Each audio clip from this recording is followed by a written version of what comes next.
Chapter 3 1916 Unrelenting Bloodshed 1916 was one of the bloodiest years of the First World War.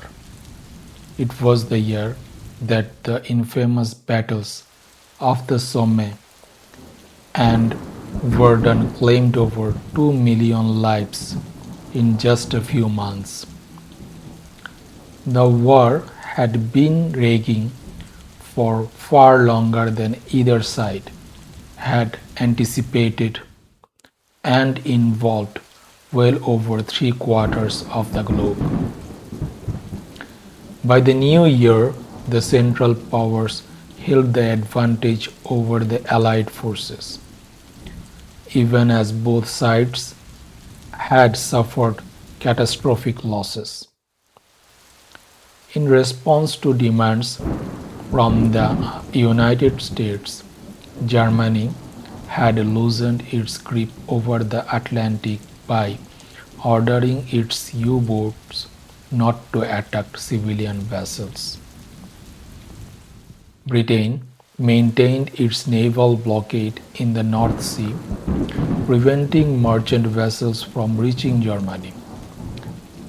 Both the Allies and Central Powers were struggling to access supplies from overseas. On the Western Front, Germany retained air superiority thanks to technological advancements in aviation and armaments. On the ground, young men languished in sodden trenches. Many succumbed to gangrene and illness brought on by the atrocious living conditions. Russian forces had halted their retreat from the Eastern Front, regrouped, and organized a firm stand against the tired and frost-beaten Central Powers. Their retreat was over. They had mobilized to secure their lines and engage the oncoming German and Austro-Hungarian forces. The Allies had suffered a terrible defeat at the hands of the Ottoman Empire on the Gallipoli Peninsula. However, Allied forces had succeeded in taking control of the eastern end of the Dardanelles by deploying anti-submarine nets that obstructed German U-boats from reaching Constantinople. 8 months after the Allied landing, they were forced to evacuate. The Allies and Anzac forces masterminded a brilliant evacuation of the peninsula. Despite the massive advantage the Turks had by holding the higher ground, Allied and Anzac forces were able to slip away right under their noses by using a series of quick skirmish strategies. Retreating forces laid low in trenches for days on end until the Turkish forces came to investigate, falling into an ambush. The Allies and Anzac rigged mechanism of water containers attached by string to rifle triggers. Once full, the container would pull the string and the rifle would effectively self-shot.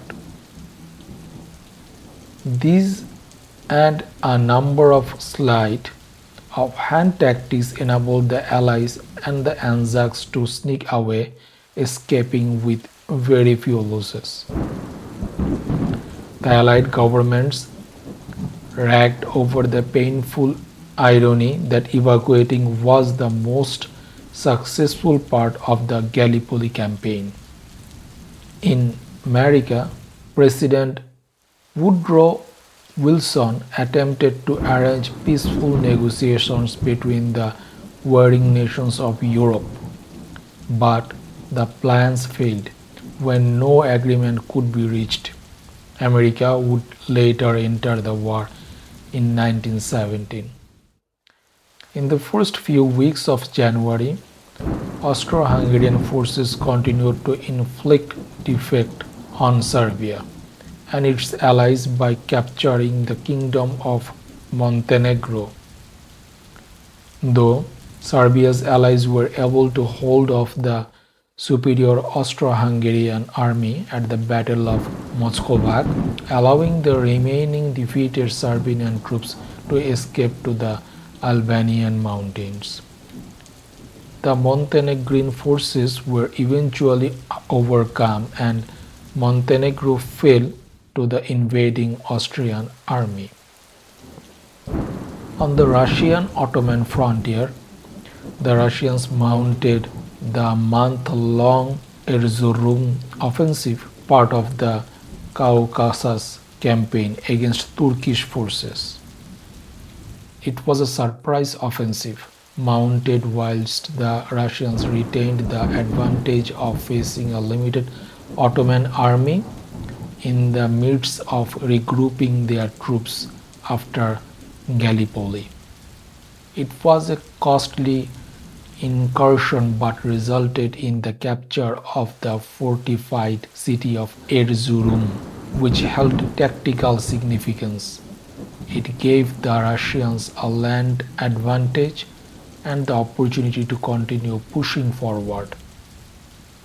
The loss of Erzurum quickly ended Turkish enthusiasm over their victory at Gallipoli. Towards the end of January and into February, Allied forces were able to defeat the Germans in Cameroon after 17 deadly months of aggression. The victory massively reduced German control in Africa, leaving just one balcony in German East Africa on the border of British East Africa and the Belgian Congo. After the fall of Cameroon, Africa was ostensibly under Allied control. At the end of January, the United Kingdom, owing to a lack of crucial volunteers, legislated conscription for single men aged between 18 and 40 as the war grew longer and more costly. On February 21st, the Germans began a 9-month-long offensive against French forces at the historical French city of Verdun. The attack began with half a day of artillery bombardment designed to pulverize French defenses and trench networks. With the French defenses in rubble, the German forces made light work of capturing the demolished lines and acquired wide swathes of territory along the Meuse River. However, the German offensive was halted when the French regrouped with additional reinforcements and managed to contain the German advance. By March, the winter had turned to spring, and the German offensive stalled due to the frozen ground thawing, leaving it impossible to traverse. Some of their equipment became bogged down in the mud and was rendered unusable. On the 6th, after the ground had hardened, the Germans resumed their attack of Verdun from the west side of the Meuse. They aimed for Côte 304 and Les Morts-Hume, two heavily defended hills that offered strategic advantage over the battlefield. But the French dug in, utilizing the advantage of higher ground to fight off their attackers. Only partial areas of the hillsides fell to the German forces. It had been a costly advance with minimal gains. On the 18th of March, Russian forces launched a fairly rushed offensive against the Central Powers at Lake Narok on the Eastern Front. The offensive was at the request of Marshal Joseph Joffre, commander-in-chief of the French side, who hoped that it would divert sections of the German forces to the Eastern Front, limiting their capabilities at Verdun. However, due to the hasty organization of the rushed offensive and poor reconnaissance that led to a relatively ineffectual artillery barrage, the attack was a complete disaster. Russian forces lost 5 times as many men as the Central Powers. In the final days of April, Republicans in Ireland launched an insurrection against the British forces in protest of British rule. The Six-Day Revolt became known as the Easter Rising, a rebellion which saw thousands of Irish revolutionaries fight to gain an independent Ireland, free of monarchical and British governmental rule. The British promptly extinguished the uprising, which led to the unconditional surrender of the Republicans on the 29th of April. Over 500 were killed and over 3,000 arrested, many of whom played no part in the uprising. After the surrender, many of the leaders of the revolt were executed for their role in the uprising. Ireland remained under martial law until 1920, when the Restoration of Order in Ireland Act came into effect. On the April 29th, following a long and exhausting 5-month siege at Kut al-Amara in Mesopotamia, modern-day Iraq, British and Indian soldiers surrendered en masse to Turkish forces after 4 failed attempts to recapture the once Allied occupied town from the Ottomans. The surrender was one of the largest in British history.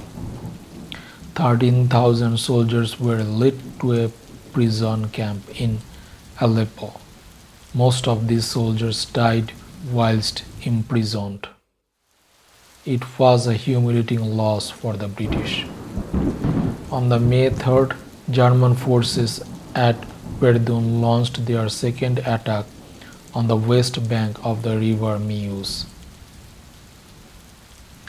After 3 hard days of combat, they succeed in capturing the Côte 304 and Les Mortes-Hommes hills from the French.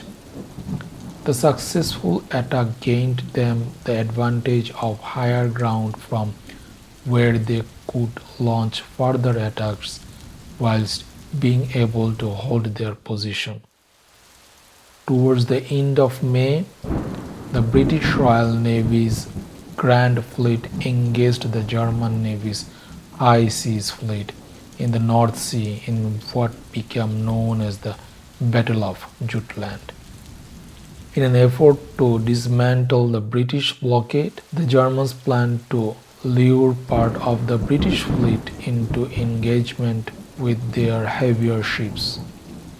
The Germans knew that their navy was inferior to their British counterparts, so they couldn't mount a full attack without running the risk of being outgunned.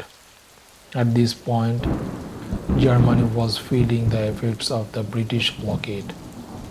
She knew that she had to cripple part of the British North Sea Fleet in order to compromise the blockade and allow merchant ships to deliver vital supplies.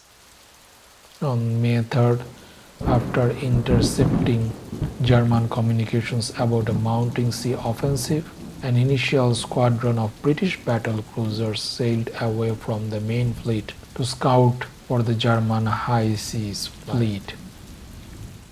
By late afternoon, the British battle cruisers met the German cruisers not far from where the high seas fleet was positioned. After a brief exchange of fire, the British ships turned around and headed back to the main fleet. The high seas fleet followed. As the sun set that evening, the two fleets met the open fire. Late in the evening, after many hours of fighting and many lives lost, the German fleet was able to break through a rear vanguard of the British fleet that had boxed them in and managed to escape to the fleet's main port. By the end of the Great Sea Battle, the British had lost 14 of its 151 strong fleet. The Germans had lost 11 of their 99.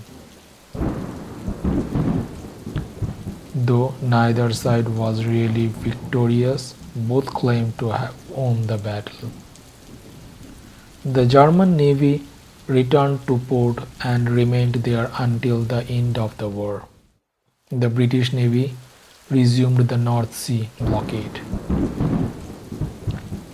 By the summer, the Central Powers in Europe were starting to feel the squeeze of advancing Russian army as it made strong gains against Austro-Hungarian forces along the Romanian frontier. The Italians were slowly but surely creeping into the southern regions of Austria-Hungary, and allies on the Western Front held their position against Germany's advances. The Central Power had to reshuffle its forces in order to shore up the Austro-Hungarian border on the Eastern Front against the slowly advancing Russians. On July 24th, a 7-day Allied artillery bombardment of German trenches began near the river Somme. The hope was that such a heavy strike would cripple German defenses, paving the way for the much larger offensive that was to follow. Over 1 million shells fell over a 15-mile stretch of German lines, but it failed to inflict the level of damage needed to allow the quick victory the Allies had hoped for. The first stage of the brutal Battle of the Somme commenced on July 1st. Initially, the Allied forces made some significant gains against the compromised German defenses. However, as the bloody day moved on, the Germans dealt the British a tremendous defeat. On the first day of the Battle of the Somme, British forces lost over 19,000 troops. Over 38,000 more were injured. It remains one of the bloodiest days in modern military history. The battle raged on as each side desperately clung to just yards of land. At Verdun, German forces had again engaged with the French whilst the battle at the Somme continued simultaneously. By the end of August, the Germans had called off the attack and began to focus their forces at the Somme, as Verdun had been valiantly defended by her children. Both sides sustained casualties of over 300,000 each. On September 15th, a new weapon joined the fight, a weapon that was to secure itself as one of the most powerful and iconic tools of modern warfare, the tank. The British Mark I tank grumbled into the battlefield and engaged the German forces. Yet, the primitive beast was limited, it suffered endless mechanical problems and didn't function as effectively, as efficiently as the British had hoped. And it certainly didn't secure the Allies' victory on the Somme. The Allies finally put an end to the deadly Somme offensive on the 18th of November. They had managed to gain around 5 miles from the Germans, pushing them further back behind their lines. But the advance certainly fell short of the type of gains the Allied general had hoped they would acquire. The death toll was staggering. Well over 1 million Allied and German soldiers had been massacred in the deadly marshland that separated the trenches. The Somme quickly became a testament to the horrors of war and the desperate need for newer tactics. The massive loss suffered for barely any ground gained was injustifiable in public opinion. By the end of 1916, the death toll had risen by millions, chiefly due to the Battle of the Somme and Verdun. Though it had been a year of unfathomable losses for both sides, more countries had declared war on the Central Powers. Italy, Portugal, and Romania had joined the Allies. The Arab revolt, spearheaded by T.E. Lawrence, had begun cutting into the Ottoman lines and had made headway. Most Allied countries had also declared war on Bulgaria, and the world was awaiting word from the United States. The US had issued severe threats that it would cut diplomatic ties with Germany and if she failed to suppress her U-boat operations. 3 ships carrying US citizens had been sunk by U-boats. The hope of successful peace talks had all but failed. US involvement began to seem likelier by the day.